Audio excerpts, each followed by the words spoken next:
জাবের রাদিয়াল্লাহু তাআলা আনহু বলেন, রাসূল সাল্লাল্লাহু আলাইহি সাল্লাম বলেছেন, আল বাকারাতান সাবাতিন অল জাজুরান সাবাতিন। গরু 7 জনের পক্ষ থেকে, উট 7 জনের পক্ষ থেকে।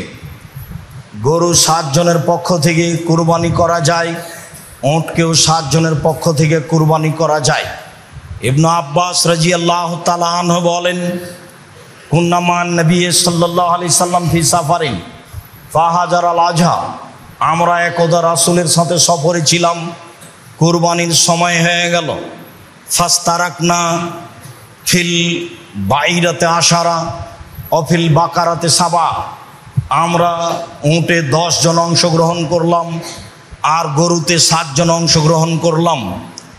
অত্র 2টি সহিহ হাদিসে বোঝা যায় যে 7 জন একটি গরুতে অংশগ্রহণ করতে পারে, 10 জন একটি উটে অংশগ্রহণ করতে পারে। হাদিসগুলি যদিও সফরের সাথে সম্পৃক্ত, তারপরে আমরা সফরের সাথে বিবরণটি স্পষ্ট করতে চাই না, বরং বলতে চাই মানুষ যেখানে হোক না কেন জন হিসাবে 7 জন একটা গরুতে অংশগ্রহণ করতে পারে, জন হিসাবে 10 জন একটি উটে অংশগ্রহণ করতে পারে, এ কথাই ঠিক। তবে একটি গরুতে 7টি পরিবার অংশগ্রহণ করতে পারে, একটি উটে 10টা পরিবার অংশগ্রহণ করতে পারে, এ কথা ঠিক নয়। আমাদের দীর্ঘ 26 বছরের তদন্তে এরকম কোনো সহিহ হাদিস আমাদের নজরে আসেনি যাতে 7 পরিবার একটি গরুতে অংশগ্রহণ করবে, যাতে 10 পরিবার একটি উটে অংশগ্রহণ করবে। এছাড়াও আহলে হাদিসের একজন বড় পণ্ডিত মানুষ মাওলানা আব্দুল্লাহিল কাফি আল কুরাইশি তার ফতোয়া মাসাইল বইয়ে আজ থেকে প্রায় 50 থেকে 60 বছর আগে উল্লেখ করেছেন এই মর্মে যে আমি আব্দুল্লাহিল কাফি আল কুরাইশি একটি গরুতে 7 পরিবার অংশগ্রহণ করবে, একটি উটে 10 জন 10 পরিবার অংশগ্রহণ করবে, এমন হাদিস আমি অবগত হতে পারিনি। অবশ্যই 7 জন আর 7 পরিবার, 10 জন আর 10 পরিবার এক নয়। সম্মানিত মসজিদের মুসল্লি, সম্মানিত দেশবাসী, যারা আমরা অবগত আছি 7টি পরিবারের পক্ষ থেকে একটি গরু কোরবানি করা যায়, অবশ্যই তারা জনকে ধরেই বলছি। আমি অবশ্যই এখানে বলতে চাই, যারা খুব জোর দিয়ে এভাবে বলছে তাদেরকে এত শক্ত পথ থেকে ফিরে আসাই ভালো। বলা যেতে পারে তার পক্ষ থেকে যে একটা গরুতে একটা পরিবারই উত্তম, একটা ছাগলে একটা পরিবারই উত্তম। 7 পরিবারের পক্ষ থেকে দেওয়া যায়, হালকা হওয়া ভালো। কিন্তু বলার গতিটা এমন যে বলে এইভাবে, কে বলছে একটা গরুতে 7 পরিবার অংশগ্রহণ করা যাবে না? তার বলার গতিতে মানুষ যেটা সঠিক সুন্দর সেটা পায় না। বলার ঢং গতি খুব শক্ত, যার কারণে সঠিক যেটা সেটা থেকে মানুষ দূরে থেকে যাচ্ছে। সম্মানিত মসজিদের মুসল্লি, যারা অনলাইনে দেশের বিদেশের বিভিন্ন স্থান থেকে আমাদের সাথে অংশগ্রহণ করেছেন, করবেন বলে আমরা আশাবাদী, তাদেরকে আমরা বলতে চাই একটি পরিবারের পক্ষ থেকে একটি প্রাণী কুরবানি করতে হবে মর্মে একাধিক হাদিস রয়েছে। কয়েকটি বুখারী মুসলিম থেকে পেশ করি, পরে আরও পেশ করব ইনশাআল্লাহ। সম্মানিত মসজিদের মুসল্লি, জাবের রাদিয়াল্লাহু আয়েশা রাদিয়াল্লাহু তাআলা আনহা বলেন, আমার রাসূলুল্লাহ সাল্লাল্লাহু আলাইহি সাল্লাম বেকাবসিন আকরানা, আল্লাহর নবী একটি সিংওয়ালা ভেড়া ক্রয়ের জন্য আদেশ করলেন। এতাও ফি সাওয়াদিন ওয়াবরকু ফি সাওয়াদিন ওয়ানজুরু ফি সাওয়াদিন। যেই ভেড়াটি খাবে কালোতে, হাঁটবে কালোতে, শুইবে কালোতে, যার মুখ কালো, যার পা কালো, যার পেট কালো। বিবরণে হয়তো আল্লাহ রাসূল কালো প্রাণীকেই বেশি প্রাধান্য দিয়েছেন। বিদ্বানগণ বলতে চান কালো প্রাণীর গোশতে স্বাদ বেশি, অন্যান্য প্রাণীর গোশতে স্বাদ কম, এমনটা হতেও পারে। তবে এর রহস্য আমরা স্পষ্ট রাসূল সাল্লাল্লাহু আলাইহি ওয়াসাল্লামের পক্ষ থেকে অবগত নই। তিনি বলেছিলেন আনাসকে ক্রয় করতে, যাও একটি ভেড়া কিনো যেটা কালোতে হাঁটে, কালোতে খায়, কালোতে শয়। ফাউতিয়া বিহি লিযিহবিহি, এই কুরবানি ভেড়া তার নিকটে নিয়ে যাওয়া হলো। ফাকালা লিআয়েশা, আয়েশা রাদিয়াল্লাহু তাআলা আনহাকে তিনি বললেন, হালুমিন মুদিয়া ওয়াস হাজি হবে হাজারিন, আয়েশা ছুরি নিয়ে আসো এবং পাথরের মাধ্যমে তাকে ধারালো করে নিয়ে আসো। ছুরি ধারালো কাজটি আমাদের দেশে পুরুষ মানুষে করে। আল্লাহর নবী আয়েশাকে বলছেন, আয়েশা ছুরি ধারালো করে নিয়ে আসো। ফাফালাত, আয়েশা তাই করলেন। স্ত্রীর নাম ধরে ডাকতে হয়, এ কথাই ঠিক। অত্র হাদিসে যা প্রমাণ হয়, একটু আগে বুখারী মুসলিমের হাদিসে যা ইব্রাহিম আলাইহিস সালামের ব্যাপারে প্রমাণ হয়েছে, স্ত্রীও স্বামীর নাম ধরে বলতে পারে। তাই তার স্ত্রী বলেছিলেন, আয়না তাজাব ইব্রাহিম, ইব্রাহিম আপনি কোথায় যাচ্ছেন আর আমাদেরকে উপত্যকায় ছেড়ে যাচ্ছেন যেখানে মানুষজন নেই, ঘাস পাতা পশু প্রাণী নেই। আয়েশা রাদিয়াল্লাহু তাআলা আনহা বলেন, ফাখাজা ওয়াখাজাল কাবসা, তিনি ছুরি হাতে নিলেন এবং ভেড়াটা হাতে নিলেন। ফাজাহু, তারপরে তিনি তাকে ফেলে দিলেন। ফেলে দিয়ে চুয়ালের উপরে পা চাপিয়ে তিনি বলছেন, আল্লাহুম্মা তাকাব্বাল মিন মুহাম্মদ ওয়া আলে মুহাম্মদ, আল্লাহ তুমি এই ভেড়া কবুল করো মুহাম্মাদের পক্ষ থেকে, তার পরিবারের পক্ষ থেকে।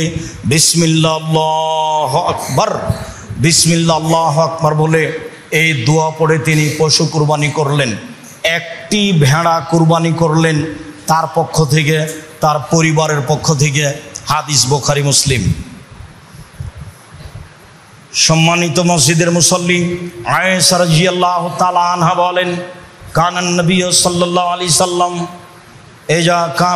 এজা আরাদা ইউজাহিয়া, যখনই আল্লাহর নবী কুরবানির ইচ্ছা পোষণ করতেন তখনই ইস্তারাবে কাবসাইনে, দুইটি ভেড়া নিতেন। আজিমাইনে বড়, সামিনাইনে মোটা তাজা, আকরানাইনে শিংওয়ালা, আমলাহাইনে সাদা কালো, মওজুয়াইনে অন্ডকোষ বের করা। পাঁঠা কুরবানি না দেওয়াই ভালো। যেগুলোতে অন্ডকোষ বের করা আছে, যাকে আমরা খাসি বলি, সেটাই কুরবানি করা উত্তম। যারা বলেছে খাসি নিখুঁত পাঁঠাই দিতে হবে, তারা শরীয়ত ভুল বুঝেছে, আর না হলে না জানার কারণে বলেছে। আল্লাহর নবী নিজে দুইটা ভেড়া কিনলেন, মোটা তাজা, বড়, শিংওয়ালা, সাদা কালো, অন্ডকোষ বের করা। জাবাহা আহাদাহুমা লেমান শাহেদা লিল্লাহি বিত্তাওহীদে ওয়া শাহেদাল্লাহু বিল বালাগা, ওদের নামে তিনি জবে করলেন যারা এক আল্লাহ বলে সাক্ষ্য দেয়, যারা তার রেসালাত পৌঁছেছেন, তিনি তার দায় দায়িত্ব এই বলে সাক্ষ্য দেয়, তাদের জন্য তিনি একটি পশু কুরবানি করলেন। ও জাবাহাল আখারা আন মুহাম্মাদিন ও আলে মুহাম্মাদিন, মুহাম্মদ সাল্লাল্লাহু আলাইহি সাল্লাম তার পক্ষ থেকে এবং তার পরিবারের পক্ষ থেকে আরেকটি পশু ভেড়া কুরবানি করলেন। অত্র সহিহ হাদিস প্রমাণ করে যে একটি পরিবারের পক্ষ থেকে একটি প্রাণী কুরবানি করতে হবে। 2, 3, আয়েশা রাদিয়াল্লাহু তাআলা আনহা বলেন, নাহারা রাসূলুল্লাহ সাল্লাল্লাহু আলাইহি ওয়াসাল্লাম ফি হাজ্জাতিল বিদায়ে আন আজওয়াজিহি বাদনাতান ওয়াহিদা, রাসূল সাল্লাল্লাহু আলাইহি সাল্লাম তার পরিবারের পক্ষ থেকে বিদায় হজে একটি গরু কুরবানি করেছিলেন।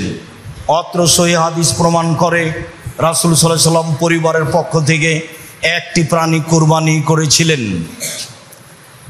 মেখনাব ইবনে সুলাইম রাদিয়াল্লাহু তাআলা আনহু বলেন, কুন্না মান নবী সাল্লাল্লাহু আলাইহি সাল্লাম ওয়াকুফান বিআরাফা, আমরা একদা আল্লাহ রাসূলের সাথে আরাফার মাঠে অবস্থান করছিলাম। সামাইতুহু ইয়াকুল, আমি রাসূল সাল্লাল্লাহু আলাইহি সাল্লামকে বলতে শুনলাম, তিনি বললেন, ইয়া আইয়ুহান নাস ইন্না আলা কুল্লি আহলি বাইতিন ফি কুল্লি আমিন উজিয়া, মনে রেখো প্রত্যেকটা পরিবারের পক্ষ থেকে প্রতি বছর একটি প্রাণী কুরবানি করতে হবে। মনে রেখো প্রত্যেকটা পরিবারের পক্ষ থেকে অন্তত একটি প্রাণী কুরবানি করতে হবে। মনে রেখো প্রত্যেকটা পরিবারের পক্ষ থেকে অন্তত একটি প্রাণী কুরবানি করতে হবে। রাসূল সাল্লাল্লাহু আলাইহি সাল্লাম যদিও বিদায় হজে 100টি কুরবানি করেছিলেন, মানুষ একাধিক কুরবানি করুক, যেহেতু নেকির কাজ, কুরবানি একাধিক করুক, 2-4টা 10টা 5টা 50টা করুক, নিজের নামে করুক আর নেকির জন্য করুক, ছেলেমেয়ের নামে করুক, সেটা ভিন্ন কথা। মরা মানুষের নামে কুরবানি চলে না, জীবিত মানুষের নামে কুরবানি চলে। যারা বলেছেন মরা মানুষের নামে কুরবানি করলে সেই গোশত ফকির মিসকিনকে নিয়ে দিয়ে দিতে হবে, এটা মন্তব্য মাত্র।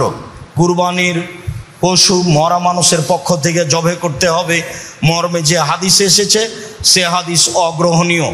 কাজেই যারা মারা গেছে তাদের নামে রয়েছে দান, তাদের নামে রয়েছে মুখের দোয়া, তাদের নামে কুরবানি নয়।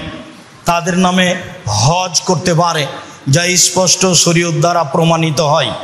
রাসূল সাল্লাল্লাহু আলাইহি সাল্লাম একাধিক কুরবানি করেছেন মর্মে মানুষ একাধিক কুরবানি করতে পারে, তবে পরিবারের পক্ষ থেকে অন্তত একটি পশু কুরবানি করতে হবে, যা অত্র সহিহ হাদিসে প্রমাণিত হয়। আতা ইবনে ইয়াসার রাদিয়াল্লাহু তাআলা আনহু বলেন, সাআলতু আবু আইয়ুব আল আনসারী, আমি আইয়ুব আনসারীকে জিজ্ঞাসা করলাম, কাইফা বিকুম আল আযাহে ফিকুম আলা আহাদি রাসূলিল্লাহ সাল্লাল্লাহু আলাইহি সাল্লাম, আপনাদের রাসূলের যুগে কুরবানি কেমন ছিল, আপনাদের মাঝে রাসূলের যুগে কুরবানি কেমন ছিল? তখন আবু আইয়ুব আনসারী রাদিয়াল্লাহু তাআলা আনহু বলেন, কানার রাজুল ইজাহি বিসাব আনওয়ান আহলে বাইতেহি, রাসূলের যুগে আমরা ব্যক্তিরা তার পক্ষ থেকে, তার পরিবারের পক্ষ থেকে একটি ছাগল কুরবানি করতেন। একলু নাওয়াত এমুনা, তারা নিজেরা খেতেন এবং খাওয়াতেন। একাধিক সহিহ হাদিস দ্বারা প্রমাণিত হয় যে মানুষকে তার পক্ষ থেকে এবং তার পরিবারের পক্ষ থেকে অন্তত একটি প্রাণী কুরবানি করতে হবে। রমজান আসলেই 12-11 মাস 12 মাস সব 3-4 ভাই পৃথক পৃথক খায়। আবার যখন কুরবানি এসেছে তখন সব টাকা এক জায়গাতে জমা করে একটা গরু কুরবানি দিয়েছে। এভাবে মজাক করলে হবে? যার ভাত অন্ন সেটাই পরিবার। ভাইরা তো সারা বছরই ভিন্ন ভিন্ন খায়, ভিন্ন ভিন্ন উপার্জন করে। হ্যাঁ, একটা কাজ করতে পারে, সবার নামে করলে একটা করে প্রাণী ছাগল, আর সব টাকা জমা করে বাপের নামে করলো একটা গরু, দিয়ে সবাই গোশত ভাগ করে নিল, তা করা যায়। কিন্তু টাকা জমা করে একটা গরু সবাই মিলে দিবে, এই পদ্ধতি রাসূল সাল্লাল্লাহু আলাইহি সাল্লামের নয়। 3-4 ভাই মিলে নিবে 3-4 ভাগ, আর গ্রামের 2 জন নিবে 3 ভাগ দিয়ে 7টা করবে, এই পদ্ধতি রাসূল সাল্লাল্লাহু আলাইহি সাল্লামের পক্ষ থেকে প্রমাণিত নয়। তবে অনেকে বলতে চেয়েছে যে 7 জনে যদি চলে তাহলে 3 জনও চলে, বারদার যে আরও ভালো চলে, 5 জনও চলে, আরও ভালো চলে। আমি দীর্ঘ এই 26 বছরের তদন্তে এইভাবে কুরবানি করা যাবে তা অবগত হতে পারেন। আর আমি আব্দুর রাজ্জাক বিন ইউসুফ শরীয়ত থেকে সামান্যতম সরে আসতে চাই না। আবারও বলছি, ভাগে জন হিসাবে 7 জনই চলে, ভাগে পরিবার হিসাবে চলে না। শরীয়তকে মেনে এত বড় দামি ইবাদত করার চেষ্টা করেন, বা নেকি বেশি হবে। টাকা বেশি আছে, রাজস্থান থেকে উট কিনে নিয়ে এসে কুরবানি করেন। টাকা কম আছে, ষাঁড় কুরবানি কিনে কুরবানি দেন। টাকা কম আছে, খাসি কিনে কুরবানি দেন। টাকা কম আছে, ছাগি কিনে কুরবানি দেন। টাকা কম আছে, ভেড়া কিনে কুরবানি দেন। একটা গরুর ভাগে যত টাকা লাগে ওই টাকা দিয়ে অন্তত বর্তমান বাজারে 3টা ভেড়া কিনে পাওয়া যায়। গোশত খাওয়ার উদ্দেশ্যে কুরবানি করলে তো তাহলে এটা কবুল হবে না, উদ্দেশ্যই তো উল্টা হয়ে আছে। লা ইয়ানালাল্লাহু লুহুমুহা ওয়ালা দিমাউহা ওয়ালাকিন ইয়ানালুহু তাকওয়া মিনকুম, আল্লাহর নিকটে তোমাদের কুরবানির গোশত, কুরবানির রক্ত পৌঁছে না, পৌঁছে তোমাদের অন্তর। যার নিয়ত পরিষ্কার, টাকা বৈধ, তারই কুরবানি কবুল হয়, এছাড়া কুরবানি কবুল হয় না। সম্মানিত মসজিদের মুসল্লি, আর শেষের অংশে এসে একটি কথা বলতে চাই যে কুরবানির গোশত আমরা সাধারণত 3 ভাগে ভাগ করে থাকি। বিশেষভাবে চাঁপাই নবাবগঞ্জ, রাজশাহী এবং ইন্ডিয়ার আরও কিছু কিছু জেলায় 3 ভাগে ভাগ করা হয়। 1-2 ভাগ নিয়ে আসা হয়, 1 ভাগ বিকালে মাথা পিছু ভাগ করে নেওয়া হয় গ্রামবাসী মিলে। আসলে এই পদ্ধতি হারাম না হলেও তা পছন্দনীয় নয়। আবার কোনো কোনো এলাকায় মানুষ হারে কিছু দিয়ে দেওয়া হয় আর সব নিয়ে চলে আসা হয়, এটাও ঠিক নয়। হ্যাঁ, তিনটার পদ্ধতির মর্মে কোনো হাদিস সহি নেই। যে হাদিস এসেছে যে 3 ভাগের 1 ভাগ নিজে খাবে, 3 ভাগের 1 ভাগ গরিব প্রতিবেশীকে দিবে, আর 3 ভাগের 1 ভাগ ফকিরকে দিবে যারা ভিক্ষে চায়, মর্মে হাদিসটি মানুষের বানানো নিতান্তই জয়ীফ। কাজে এই হাদিসকে দলিল সামনে রেখে কুরবানির গোশত 3 ভাগে ভাগ করতে হবে এ কথা নয়, 3 ভাগ করলে নাজায়েজ হারাম হবে এ কথা নয়। তবে আমরা পছন্দ মনে করি 3 ভাগের 1 ভাগ যে দিয়ে এসেছেন 10-এর মধ্যে এটা দিয়ে এসেছেন, যাক ওটা ভাগ করে নে করা যারা কুরবানি দেয়নি। আমার এক চাচা বলছেন, আব্দুল রাজ্জাক তাহলে তো ওদেরই গোশত বেশি হয়ে যাবে। তো তাতে কি আছে, ওদের গোশত যদি বেশি হয় হোক, কিন্তু 3 ভাগের 1 ভাগ দিয়ে এসেছেন আর নিতে যাবেন কেন? আবার যারা বলছে নিতে গেলে ওটা বমি করার মতো হয়ে গেল, দান করেছে আবার ফিরিয়ে নিল। কুরবানির গোশত অত ছোট জিনিস নয়, খুব দামি গোশত, খুব সম্মানী। দিয়ে এসেছে আবার নিতে গেলে সেটা ওই বমন হয়ে গেল, এ কথা বলা যাবে না। কুরবানির গোশতের উপর এরকম কোনো মন্তব্য করা ঠিক নয়। কুরবানি যেমন খুব দামি পশু, কুরবানির গোশত তেমন দামি জিনিস। একে ফকির মিসকিনকে দিতে শিখতে হবে। রাসূল সাল্লাল্লাহু আলাইহি সাল্লাম 3 দিনের বেশি খেতে নিষেধ করেছিলেন। পরবর্তীতে যখন সমস্যা দূর হয়ে গেল, সবার যখন টাকা পয়সা অবস্থা ভালো হয়ে গেল, তখন তিনি বললেন, কুলু ওয়াদ্দাখিরু ওয়াতেমু মা বাদালাকুম, এখন তোমরা খাও, বাড়িতে জমা করে রাখো এবং দাও, যা পারো দাও, যা পারো খাও, যা পারো জমা রাখো। দেওয়ার বিষয়টা আপনার উপরে নির্ভর করে। 2 কেজি দিয়ে বাকি রেখে দিলেন, এটা কৃপণতা। কৃপণতা করে আপনি সফল হতে পারবেন না। অথচ 100 জন নেওয়ার জন্য আছে, কেউ নেওয়ার জন্য নেই, তা আপনি সবই রেখে দিলেন, ভালো কথা, রাখেন। অনেকে নেওয়ার জন্য আছে, আপনি সেখানে 2 কেজি দিয়ে বাকি রেখে দিলেন, এটা স্পষ্ট কৃপণতা। এটা মানুষকে বোঝানো সহজ, আল্লাহকে বোঝানো সহজ নয়। কেননা দিতে হবে, এটা আল্লাহর আদেশ। আল্লাহ তাআলা বলছেন, ফাকুলু ওয়াতেমুল বাইস ওয়াল ফকির, তোমরা কুরবানির গোশত নিজেরা খাও, দুস্থ গরিব ফকির মিসকিনকে খেতে দাও, এটা আল্লাহর আদেশ। কুরবানির সাথে আকিকার কোনো সম্পর্ক নেই। আকিকা 7 দিনের দিনই দিতে হবে। 7 দিনের আগে বাচ্চা মারা গেলে আকিকা চলে না, 7 দিনের পরে আকিকা চলে না, এ কথাই ঠিক। 14 দিনে আকিকা চলে মর্মে হাদিস জয়ীফ, 21 দিনে চলে মর্মে হাদিস জয়ীফ, জীবনে কোনো একদিন চলে মর্মে হাদিস জয়ীফ। এসব হাদিস আমলযোগ্য নয়। আকিকা গরু দিয়ে চলে না, আকিকা উট দিয়ে চলে না, আকিকা শুধুমাত্র ছাগল ছাগি, দুম্বা দুম্বি, এই 4 প্রকার, 2 শ্রেণীর 4 প্রকার দিয়ে চলে।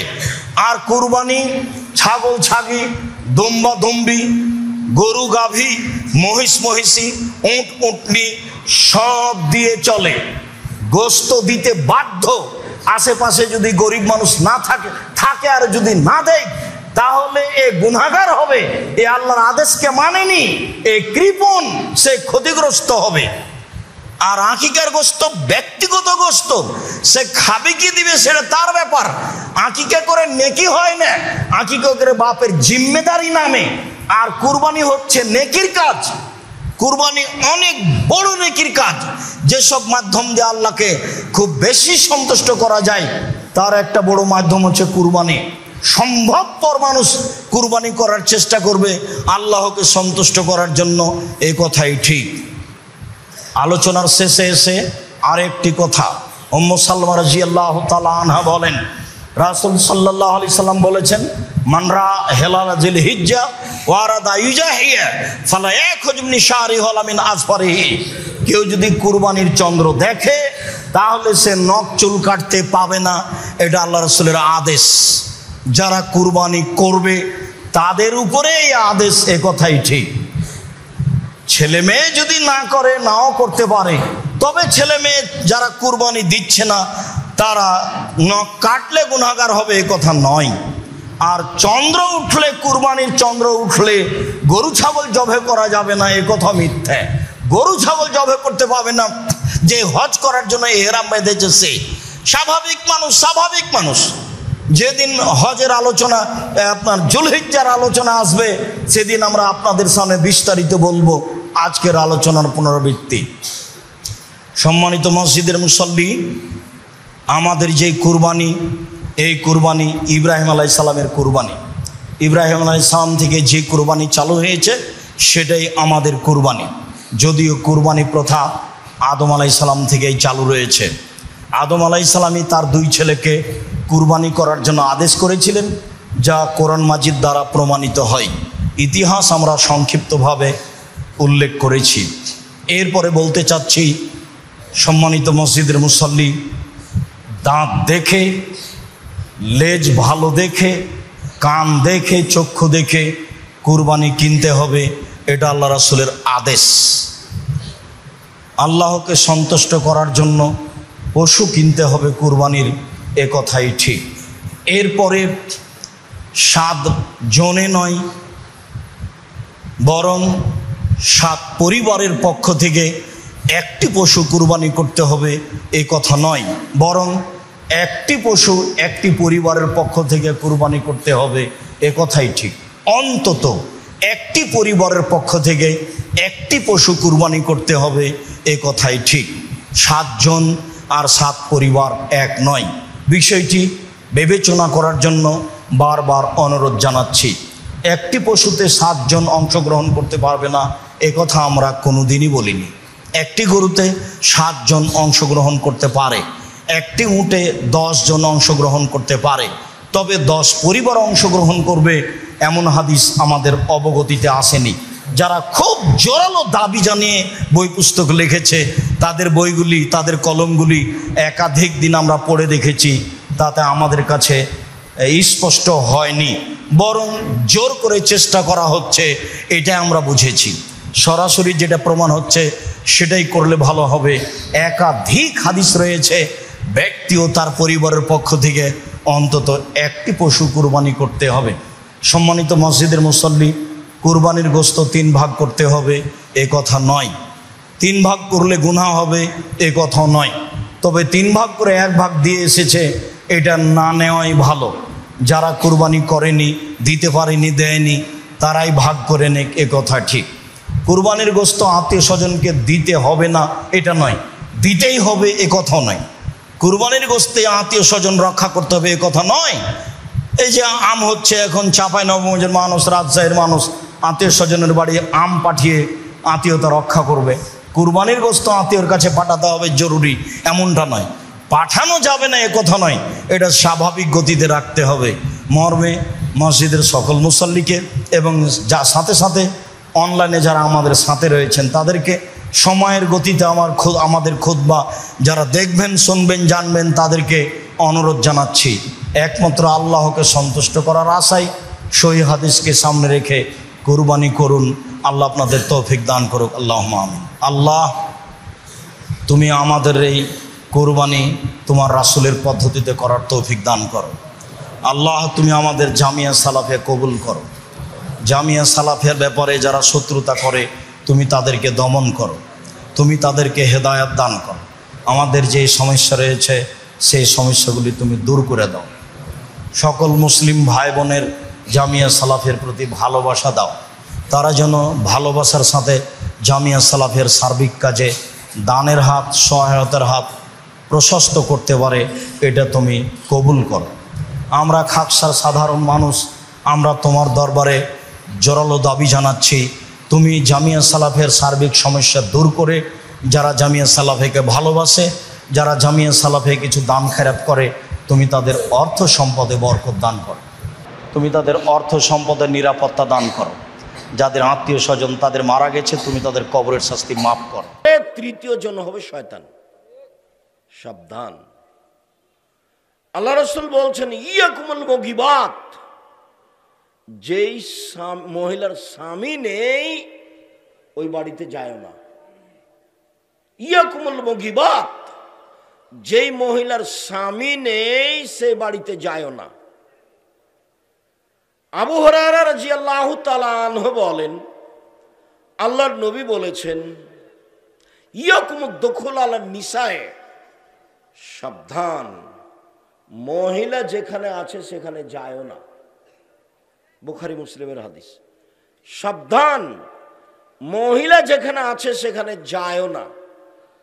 তখন একজন সাহাবী বলছেন, আরে এইতাল হামুয়া, দেবরের ব্যাপারে কি বলেন? দেবর দেবর ও যে বাড়িতেই আছে। তখন আল্লাহ রসুল বলছেন, আল হামুয়াল মত, দেবর হলো মরণ। মানুষ হিসাবে মানুষ, মহিলারা নিজেকে যত সংরক্ষণ করবে পুরুষ হতে, তার সবচেয়ে বেশি সংরক্ষণের মানুষটা হচ্ছে দেবর। ওর থেকে বেশি নিজেকে সংরক্ষণ করতে হবে। তুমি তো বোকা ছেলে, তুমি তো তোমার ভাবিকে নিয়ে এসছো বক্তব্য শুনতে, মোটরসাইকেলে নিয়ে এসছো বা ভ্যানে নিয়ে এসছো, লজ্জা শরম তো সব বিক্রি করে খেয়েছো।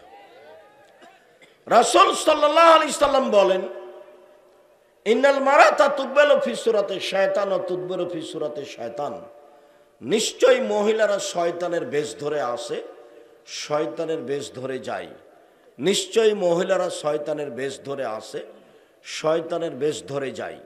নিশ্চয়ই মহিলারা শয়তানের বেশ ধরে আসে, শয়তানের বেশ ধরে যায়। সবাই কি শয়তান?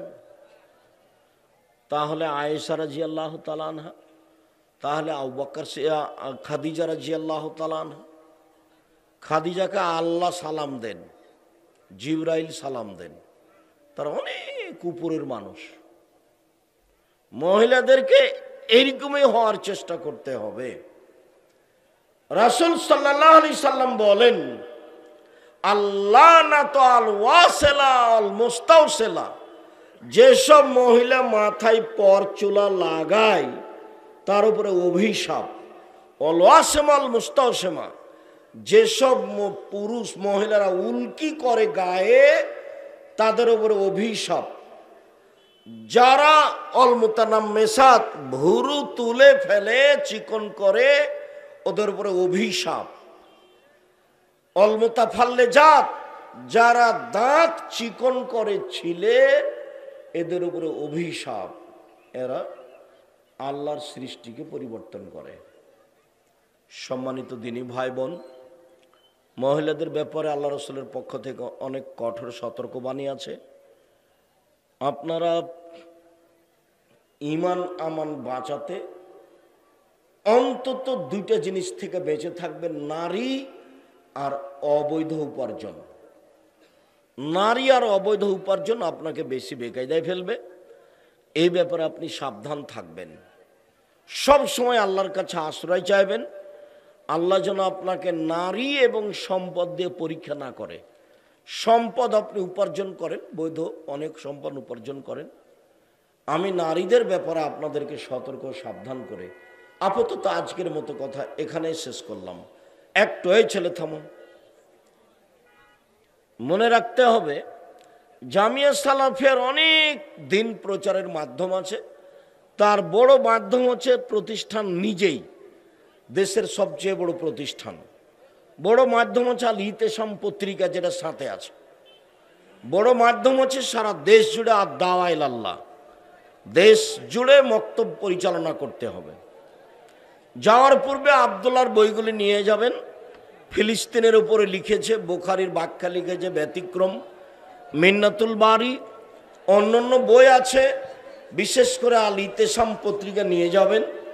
কয়েকটা জিজ্ঞাসা আছে, আর আমার বই আছে। আর সমঅধিকার নয়, মর্যাদা চাই, আব্দুল্লাহ আম্মার বই লেখা আছে নারীদের ব্যাপারে, অতীব গুরুত্বপূর্ণ। আর কেন এই নির্যাতন, কি তার প্রতিকার, নারীদের এই নির্যাতন কেন, কি তার প্রতিকার হতে পারে, আমি আপনাদেরকে হাতের বাম থেকে এসব বইগুলি নেওয়ার জন্য আন্তরিকভাবে অনুরোধ জানাচ্ছি। সূরা বাকারা, সূরা ৩, সূরা গাসিয়া সহ যে সূরাগুলোর শেষে আমরা দোয়া পড়ি, সেই সূরাগুলোর শেষে দোয়া পড়া যাবে কি? শুধু গাসিয়ার যাবে, বাকি যাবে না। বাকি পড়া বিদাত। নবীজি কিসের তৈরি? নবীজি মাটির তৈরি, নূরের তৈরি। তো নবী অত দাঁত পরিষ্কার করেন কেন? ওকে অত মেশাক করা লাগে কেন? জিবরাইল কয়বার মেসাক করেন? জিবরাইল জীবনে একদিনও করেন না। স্ত্রী মারা গেলে স্বামী গোসল করাতে পারবে? স্ত্রী মারা গেলে স্বামী গোসল দিবে, স্বামী মারা গেলে স্ত্রী গোসল দিবে, এরপরে পুরুষ পুরুষকে, নারী নারী। হুজুর 30 মিনিট ওয়াজ করে এক বক্তা 50,000 টাকা নিয়ে গেছে, ইসলাম কতটুকু জায়েজ? তো হুজুর দায়ী না জনগণ দায়ী?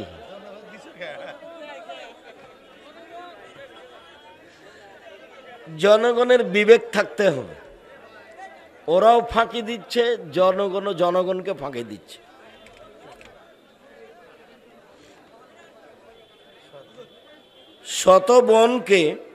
সৎ বোনকে বিয়ে করা জায়েজ আছে কি? জি না, সৎ বোনকে বিবাহ করা যাবে না। মেয়েদের অন্য গ্রামে গিয়ে তালিম করা যাবে? যাবে না, হারাম। বায়াতবিহীন মৃত্যু জাহেলিয়ত, কথা ঠিক নয়।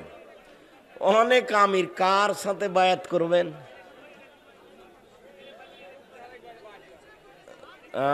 ওইসব হাদিসের সাথে অন্যায় আচরণ করা হচ্ছে। আব্দুল্লাহর একটা বক্তব্য শোনো, এই হাদিসগুলোর প্রতি জুলুম করা হচ্ছে। দেশে তো 5-7 জন আমির, কার হাতে বায়াত করবেন আপনি? 40 জন হবে আমির, কার হাতে বায়াত করবেন? মেয়েদের নামাজের মধ্যে পায়ের পাতা খোলা থাকলে নামাজ হবে? হবে, পায়ের পাতা ঢাকতে হবে না। এমনিতে যা প্রকাশ পায় কোরআন মাজিদে এসেছে সেটা এইটা। বাকিতে দান করা জায়েজ আছে কি? হ্যাঁ আছে তো, পরে দিয়ে দিবে বলল। একজন অসুস্থ ব্যক্তি মারা গেল, সে যখন কবরস্থ হবে এবং সওয়াল জবাবের সম্মুখীন হবে, তখন কিসে সুস্থ অবস্থায় হবে? তোমার এগুলো বুদ্ধি নেই নাকি? যেভাবে মোরক, তো মরার পরের, ওটা আত্মার জগৎ। মরার পর থেকে নিয়ে বিচারের দিন পর্যন্ত কিসের জগৎ? আত্মার জগৎ। তখন তো আর দেহে কাজ করে না। বাকিতে দান করা,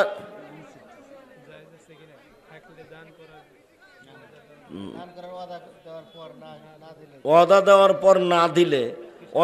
পর না দিলে তো মুনাফিক। এটা জিজ্ঞাসা করা লাগে না, মুনাফিক মানেই তো বড় শাস্তি। আমি আমার স্ত্রীর সাথে বিবাহের আগে অনৈতিক কাজ করেছি। আমার প্রশ্ন, আমার বড় ভাই খুব ভালো মানুষ, কিন্তু ব্যাংকে চাকরি করে, তাহলে সে আমার থেকে বেশি গুনাহকারী কি না? তোমার এটা জিজ্ঞাসা করো, তুমি তোমারটা বলো। তুমি কান্নাকাটি করো, তুমি ভাইয়ের উপরে রাগ দেখাচ্ছ কেন? ভাইয়ের উপরে ভালোবাসা রাখো, সালাম বিনিময় করো। ভাইকে চাকরি ছেড়ে দিতে বলো, বলো যে চকলেট বিক্রি করে খাবো, এই উপার্জন করতে রাজি নেই। আর তুমি তোমার পাপের জন্য কান্নাকাটি করো। বুকের উপরে হাত বাঁধা এবং বুকের নিচে হাত বাঁধা, বুকের উপরে হাত বাঁধার হাদিসগুলি সহি, আর নিচে হাত বাঁধার হাদিসগুলি জয়ীফ। হাত বুকেই বাঁধতে হবে।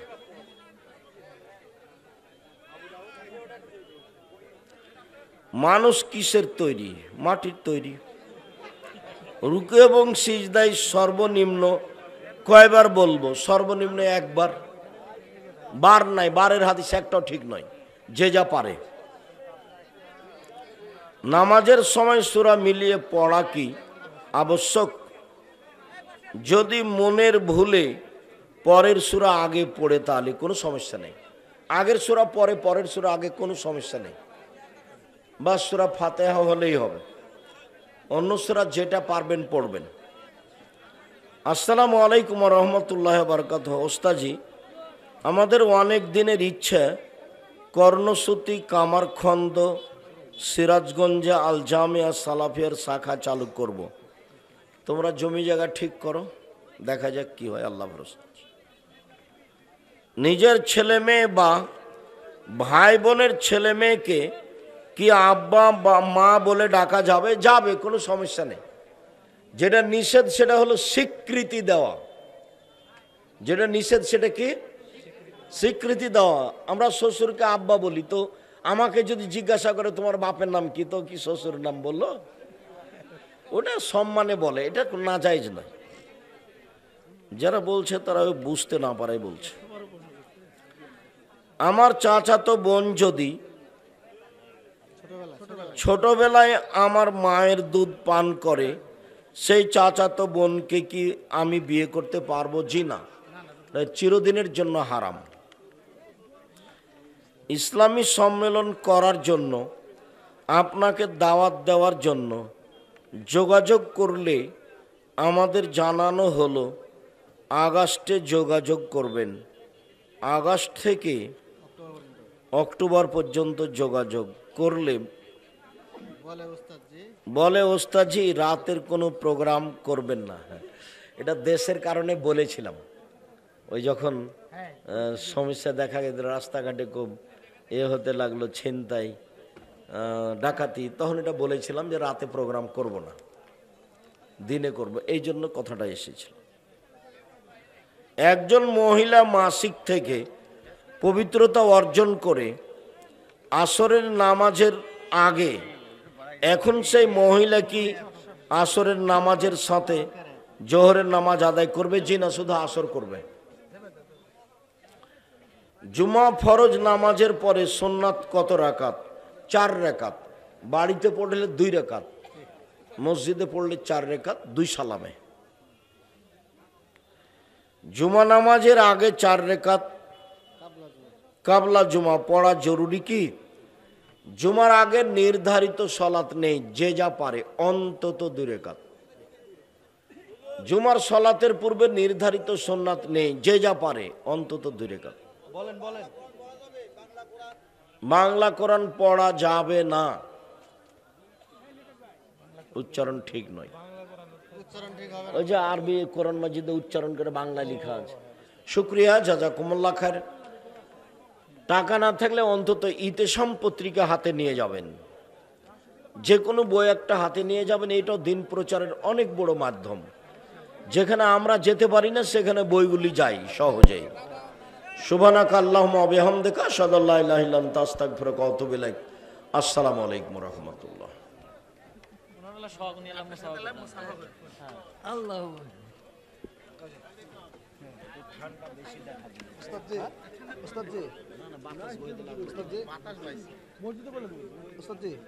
আমার চাচা দাওরা হাদিস পড়ে আমি ভালো সব। আসসালামু আলাইকুম। আসসালামু আলাইকুম। ভালো ছেলে। কি হলো?